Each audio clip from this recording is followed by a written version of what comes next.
ચાલો મિત્રો, આપણે ફરી મળ્યા છીએ. તો ફરી પીવાયક્યુ પ્રશ્નની સિરીઝ છે. આમાં આ રિઝનિંગનો દાખલો છે.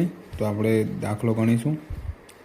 અક્ષય, બાદલ, ક્રિસ, દક્ષ અને એલિઝાબેથની ઊંચાઈ અલગ અલગ છે.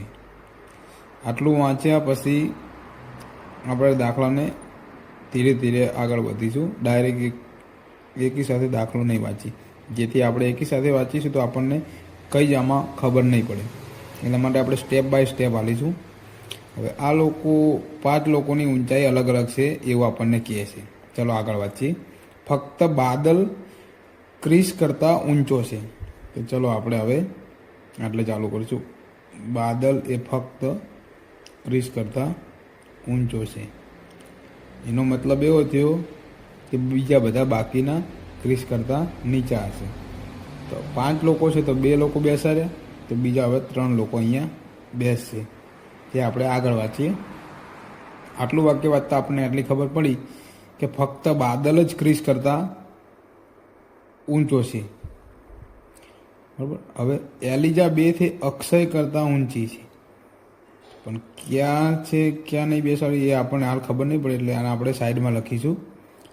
એલિઝાબેથનો AL કરશું અને અક્ષયનો A કરશું. એલિઝાબેથ એ અક્ષય કરતાં ઊંચી છે. આટલું વાંચ્યા પછી ફક્ત 2 લોકોની ઊંચાઈ દક્ષ અને બાદલની વચ્ચે છે. ફક્ત 2 લોકોની ઊંચાઈ દક્ષ અને બાદલની વચ્ચે છે. તો બાદલ 1 અને 2. હવે એટલે આપણે દક્ષને બેહારીશું. એટલે આપણને મળી ગયું કે બાદલ અને દક્ષ વચ્ચે 2 જ લોકો છે. બરાબર છે. તો હવે આપણને આ 2ને બેસાડવાની વારી આવી છે. આગળ વાંચીશું. તો કેટલા લોકોની ઊંચાઈ અક્ષય અને ક્રિસ વચ્ચે છે. તો પહેલાં આ 2 લોકોને બેસાડી દઈએ, પછી આપણે નક્કી કરીશું. તો એલિઝાબેથ અક્ષય કરતાં ઊંચી છે, એટલે એલિઝાબેથને અહીંયા જ બેસાડવી જોઈએ. જો અહીંયા બેસાડશું તો પછી અક્ષયની ઊંચાઈ વધી જશે. તો આપણે અહીંયા એલિઝાબેથને બેસાડીએ અને આટલે અક્ષયને. તો હવે આપણા પ્રશ્નનો જવાબ સરળતાથી મળી રહેશે. કેટલા લોકોની ઊંચાઈ અક્ષય એટલે કે અક્ષય અને ક્રિસ એટલે કે આ ક્રિસ વચ્ચે છે. તો 1 અને 2 લોકો. તો આપણો જવાબ આવશે 2. બીજો દાખલો આપણે ગણીએ શ્રેણીનો, જે પણ રિઝનિંગમાં જ આવે છે. આપેલી શ્રેણીમાં પ્રશ્ન ચિહ્નના સ્થાને શું આવવું જોઈએ? તો આપણને એક શ્રેણી આપી છે અને પ્રશ્ન ચિહ્ન આપેલો છે. જો શ્રેણી આપણે પૂરી કરવાની છે. તો શ્રેણીમાં ઘણા બધી પ્રકાર આવે છે.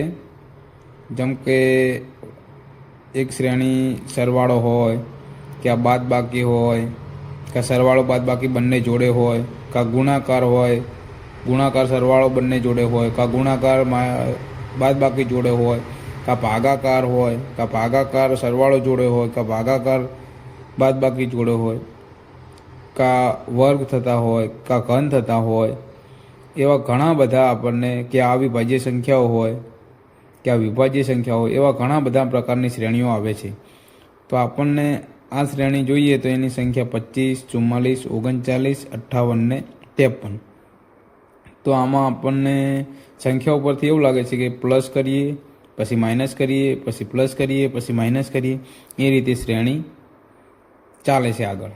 તો આપણે જોઈશું હવે. ચલો આ શ્રેણી આપણે ઉકેલ લાવવા પ્રયત્ન કરીએ. તો 25. તો 25માં કેટલા પ્લસ કરશું તો 44 આવશે. 25 ને 5 30 ને 10 40 એટલે 15, 15 ને 4 44 એટલે 19. 25 + 19 બરાબર 44 આવશે. તો હવે 44માં કેટલા માઇનસ કરીશું તો 39 આવશે. તો 44માં 4 ને 5, 5 માઇનસ કરશું તો 39 આવશે. હવે એ જ રીતે આપણે 19 ઉમેરીશું અને 5 માઇનસ કરશું. તો 39ની અંદર આપણે 19 ઉમેરીશું. તો 9 દુ 18 નો આટલો, બધી આવી 1, 2, 3 ને 1 4, 4 ને 1 5, તો 58 આવી ગયા. 58માંથી 5 માઇનસ કરીશું તો આ 53 આવી ગયા. તો ચલો આપણી શ્રેણી મળતી જ જાય છે. તો 53માં હવે 19 ઉમેરીશું. 9 ને 3 12નો બગડો વધી આવી 1, 5 ને 1 6, 6 ને 1 7. તો આપણો જવાબ આવશે 72. આ શ્રેણીને આપણે એક રીતે તો ગણી. હજુ મને એક બીજો વિચાર આવે છે, એ રીતે પણ આપણે શ્રેણી ગણીશું. તો તમે પણ પ્રેક્ટિસ કરશો તો તમને પણ આવો થોડોક વિચાર આવશે. તો આપણે મને એક બીજો વિચાર આવે છે, જેમ કે 25 છે. 25માં ડાયરેક્ટ કેટલા ઉમેરીશું તો 39 થશે. અને જ રીતે 39માં કેટલા ઉમેરીશું 53 થશે. તો આપણે એ પ્રયત્ન કરીએ. તો 25માં 4 ઉમેરીશું તો 29 ને 10 એટલે 14 ઉમેરીશું. તો આપણે +14. 25 + 14 બરાબર 5 ને 4 9, 2 ને 1 3 39. એ જ રીતે 39માં આપણે 14 ઉમેરીએ +14 કરીએ. તો 39 + 14, 4 ને 9 13, 13નો તગડો બરાબર. અને 13નો તગડો વધી આવશે 1, 3 ને 1 4, 4 ને 1 5, તો 53. તો 53 મળે છે. તો ચલો એ જ રીતે આપણે 44માં 14 ઉમેરવાથી 58 મળે છે, જોઈ લઈએ. તો 44 + 14, 4 ને 4 8, 4 1 5, 58. હા, તો ચલો 58માંથી 14 ઉમેરીએ તો આપણને 72 મળે છે. તો એ પણ જોઈ લઈએ. 58 + 14, 8 ને 4 12નો બગડો વધી આવી 1, 5 ને 1 6, 6 ને 1 7, 72. તો મિત્રો જો આ શ્રેણીને આપણે બે રીતે ગણીએ છીએ.